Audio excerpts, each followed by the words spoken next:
नमस्ते, कैसे हैं आप सब लोग? ब्यूटीफुल सक्सेस स्टोरी लेकर के आई हूँ। ये जो सक्सेस स्टोरी है ना, ये होओपोनोपोनो प्रेयर की सक्सेस स्टोरी है और इनकी सक्सेस स्टोरी थोड़ी-सी इमोशनल है और बहुत सारे लोगों को हेल्प करने वाली है, जो इमोशनल पेन में से निकल रहे हैं और उन्हें समझ में नहीं आ रहा है कि वो क्या करें।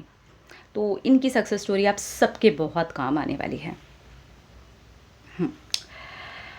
इन्होंने लिखा है, हेलो शांभवी, मैं आपसे उम्र में 100% बड़ा हूँ। मेरी एज 52 ईयर है और आपके वीडियोस देख कर के ऐसा लगता ही नहीं है कि मैं अपनी से छोटी उम्र की लड़की के वीडियोस देख रहा हूँ और उससे कुछ सीख रहा हूँ। सच में आपके पास में एक कमाल का नॉलेज है, कमाल का ऑरा है और आप बहुत अच्छा काम कर रही हैं। आप बहुत सारे लोगों की हेल्प कर रही हैं और उसमें से आप मेरी भी हेल्प कर चुकी हैं। आपके होओपोनोपोनो प्रेयर समझाने के स्टाइल ने मुझे बहुत ज़्यादा प्रभावित कर लिया था। मेरा पहला आपका देखा जाने वाला वही एक वीडियो है जिसमें आपने होओपोनोपोनो प्रेयर के बारे में बताया। मेरी लाइफ में बहुत ऐसी चीज़ें घटीं जिससे मैं निकला हूँ और उन चीज़ों ने मेरे अंदर घर कर लिया था। बहुत ज़्यादा इमोशनल पेन मेरे अंदर बैठ गया था और मैं डिप्रेशन का शिकार हो गया था। धीरे धीरे करके मेरी हालत ख़राब होती जा रही थी। मैंने दवाइयाँ ली हैं, मुझे पैनिक अटैक्स आते थे और मैं सो भी नहीं पाता था और बहुत सारी ऐसी चीज़ें होने लगी थी कि मैं गलत चीज़ों का सेवन भी करने लगा था। मैंने ड्रिंक लेना शुरू कर दिया था, स्मोकिंग करना शुरू कर दिया था। मेरे पास में ज़िंदगी में अब कोई बचा ही नहीं था। लेकिन होओपोनोपोनो प्रेयर ने मेरे लिए सारे ही रास्ते खोल दिए।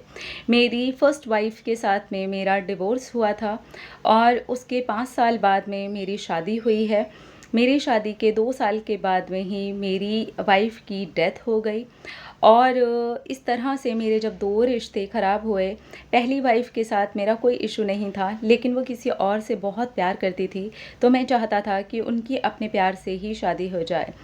सेकंड जो मेरी वाइफ़ थी, उनकी किडनी डैमेज हो जाने की वजह से अचानक उनकी डेथ ने मुझे बुरी तरीके से तोड़ दिया। मैं अपनी वाइफ़ से बहुत ज़्यादा प्यार करता था और इस चीज़ ने मुझे अंदर तक निचोड़ करके रख दिया था। और उसके बाद में यहीं मेरी प्रॉब्लम्स का सिलसिला नहीं ख़त्म हुआ। मैंने अपने माता-पिता को भी खो दिया।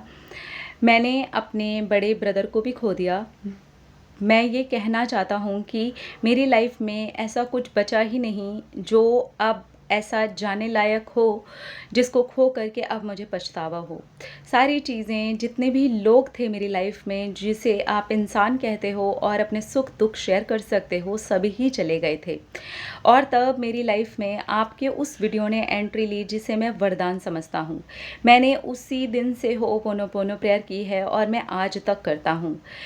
मेरी ऐसी हीलिंग हुई है पिछले 6-7 महीनों में कि मैं मजबूर हो गया कि मैं इस लड़की को ये बात ज़रूर बताऊंगा कि इसने क्या किया है। आपने कमाल कर दिया है और आपके बताए हुए तरीके से ही मैंने अपनी अंतरात्मा में जा कर के अपने आप को, इस शरीर को, अपने हर कर्म के लिए, अपनी हर एक बात के लिए माफ़ी मांगी है और अपने आप को पूरी तरीके से माफ़ होता हुआ महसूस किया है। आज मैं आपको ये बताना चाहता हूँ कि बिल्कुल ऐसी ही दुर्घटना वाली एक फ़ीमेल से मेरी मुलाकात कोर्ट में हो गई और उस ही कोर्ट में हम दोनों का रिश्ता जुड़ने की भी बात हो गई। क्या कोई सोच सकता है 52 साल की उम्र में कोई किसी के साथ रिश्ता जोड़ने की बात करेगा? मेरे साथ ये चमत्कार हुआ है, लेकिन हीलिंग के बाद हुआ है और इनके अंदर मुझे अपनी सेकंड वाइफ़ की पूरी छवि नज़र आती है। जिनको खो कर के मैं टूट गया था, उनको ही जैसे कि भगवान ने वापस कर दिया है। और मैं यहाँ पर अपना या अपनी वाइफ़ का नाम नहीं शेयर करना चाहता, लेकिन आपको ज़रूर इतना बताना चाहूँगा कि उनका नाम और मेरी पहली वाइफ़ के बाद जो मेरी दूसरी वाइफ़ आई थी, उनका नाम बहुत ज़्यादा सेम है। अगर मैं ये कहूँ कि उसमें सिर्फ़ एक शब्द और एक मात्रा का अंतर है और नाम पूरी तरीके से सेम है, तो इसमें कोई अंतर नहीं होगा। मैं आपको अपना और अपनी वाइफ़ का नाम भेज दूँगा, पिछली वाइफ़ का भी नाम भेज दूँगा, लेकिन प्लीज़ आप उसे पब्लिक में शेयर मत कीजिएगा।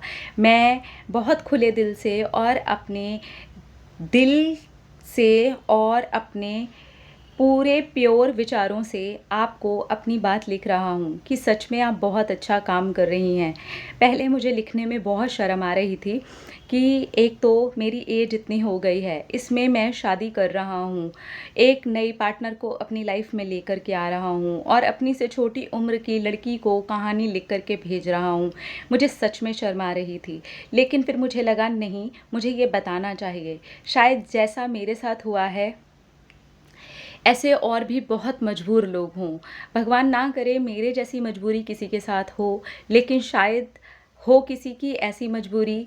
मैं आपको इसलिए ये लेटर लिख करके भेज रहा हूँ। आपने देखा होगा कि पहले मैंने आपको पेन से लिखा और उसके बाद में मैंने आपको इस तरह से लिख करके भेजा है, क्योंकि आपने कहा कि आपको वो पेन से लिखी हुई लिखावट ठीक से समझ नहीं आ रही थी। इसलिए मैं आपको दिल से बस थैंक यू कहने के लिए ये स्टोरी शेयर कर रहा हूँ। अगर आप इसे पब्लिक में शेयर करना चाहते हैं तो आप बिल्कुल कर सकते हैं, पर मेरे नाम के बिना आप इसको प्लीज़ शेयर करना। ना मेरा और ना मेरी वाइफ़ का नाम आप इसमें लेना।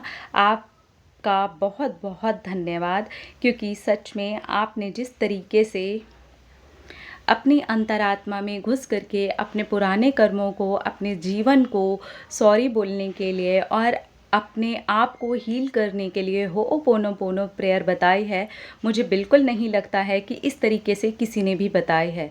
और आपके वो बताए गए तरीके से ही मैं इतना ज़्यादा प्रभावित हुआ हूँ कि आपको ये सक्सेस स्टोरी लिखने के लिए मजबूर हुआ हूँ।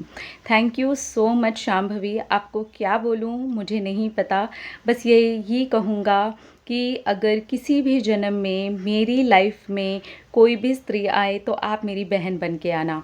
मुझे सच में बहुत अच्छा लगेगा और मैं बहुत ब्लेस्ड फील करूँगा। Thank you.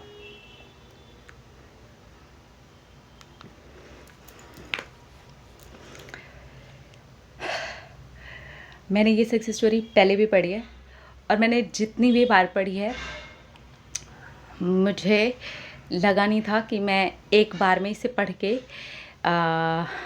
शांति से शेयर कर पाऊँगी।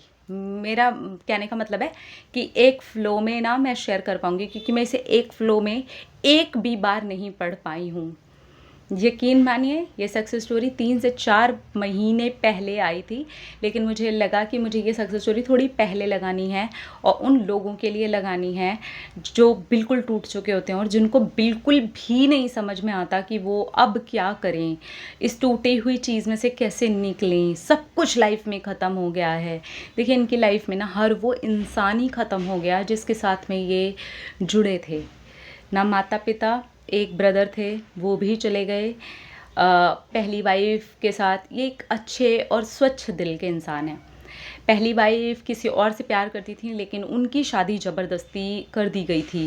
जैसे हमारी इंडियन सोसाइटी में होता है ना कि नहीं नहीं पसंद करो और शादी करो, तो इनकी पहली वाइफ ने इनको आकर के बताया था कि आई लव समबडी एल्स।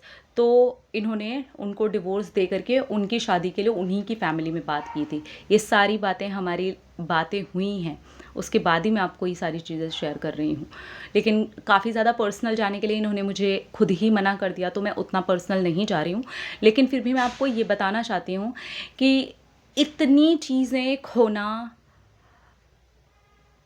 भगवान ना करे किसी की लाइफ में हो, लेकिन अगर आपकी लाइफ में कोई एक दो चीज़ें भी हैं ना, तो आप उनको ब्लेसिंग्स मान करके आप अपनी लाइफ में आगे बढ़ सकते हैं। होओपोनोपोनो प्रेयर से खुद को हील कर सकते हैं।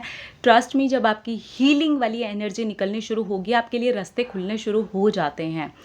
आपको थोड़ा पेशेंस रखना होता है, रास्तों को बस ध्यान देना होता है, अवेयर होना होता है, रिलैक्स होना होता है, टूटने की बजाय खड़े होने की कोशिश करनी होती है। इसीलिए बहुत सारी हज़ारों, सच में बता रही हूँ मैं, थाउजेंड्स सक्सेस स्टोरीज़ को छोड़ के मैं बीच में से ये सक्सेस स्टोरी सिर्फ इसलिए पिक करके लेके आई और बहुत हिम्मत के साथ में मैं लेके आई, क्योंकि जब ये मैं पढ़ रही थी तो मुझे लग रहा था कि मुझे ये पहले शेयर करनी है।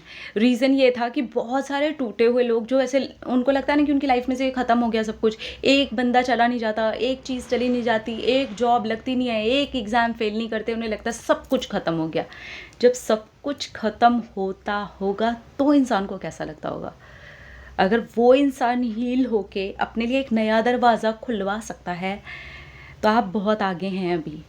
आप उन ब्लेसिंग्स को ब्लेसिंग्स की तरीके से काउंट कर सकते हैं एंड स्टेप बाय स्टेप आगे बढ़ सकते हैं, हीलिंग कर सकते हैं। मैंने बताया है आप लोगों को वीडियो में कि आपको कैसे करनी होती है होपोनोपोनो प्रेयर। अगर बहुत डीप कोई इमोशनल पेन है जो पेन देता ही रहता है, आपको दर्द से आप निकल ही नहीं पा रहे हैं, आपको ऐसा लग रहा है आप अकेले पड़ गए हैं दुनिया में, तब आपको होपोनोपोनो प्रेयर बस उस तरीके से करनी चाहिए जहाँ आप अपने सोल को समझें, अपने कर्मा को समझें, अपनी बातों को समझें, अपनी प्रॉब्लम्स को समझें, अपनी पेन को समझें और रिलीज़ करें उसे और सॉरी बोलें खुद से, please I am sorry, please forgive me, thank you, I love you. Proper prayer feeling के साथ अपने अंदर जा कर के करें तो आप वो हीलिंग प्रोसेस में जा पाएंगे। अपनी ब्लेसिंग्स को काउंट कीजिए, जो भी चीज़ें आपके पास में हैं उनको काउंट कर पाएंगे और फिर आपका एक रास्ता खुलता हुआ खुद ब खुद नज़र आएगा। थोड़ा पेशेंस रखिए, थोड़ा पेशेंस रखना आपके लॉन्ग लाइफ के लिए, आपके हर एक चीज़ के लिए बहुत ज़्यादा फ़ायदेमंद साबित होगा। अपना रखिए ख्याल, अपने आप से कीजिए ढेर सारा प्यार ताकि आप अट्रैक्ट करें ढेर सारा प्यार। I love you all, Tata.